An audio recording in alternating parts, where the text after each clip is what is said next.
حضرت صلی اللہ علیہ وآلہ وسلم سے سنا، آپ فرماتے تھے حلال کھلا ہوا ہے اور حرام بھی کھلا ہوا ہے، اور ان دونوں کے درمیان بعض چیزیں شبہ کی ہیں جن کو بہت لوگ نہیں جانتے۔ پھر جو کوئی شبہ کی چیزوں سے بھی بچ گیا اس نے اپنے دین اور عزت کو بچا لیا، اور جو کوئی ان شبہ کی چیزوں میں پڑ گیا اس کی مثال اس چرواہے کی ہے جو شاہی محفوظ چراگاہ کے آس پاس اپنے جانوروں کو چرائے۔ وہ قریب ہے کہ کبھی اس چراگاہ کے اندر گھس جائے۔ سن لو، ہر بادشاہ کی ایک چراگاہ ہوتی ہے۔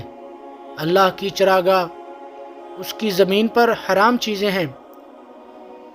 سن لو، بدن میں ایک گوشت کا ٹکڑا ہے، جب وہ درست ہوگا سارا بدن درست ہوگا، اور جہاں بگڑا سارا بدن بگڑ گیا۔ سن لو، وہ ٹکڑا آدمی کا دل ہے۔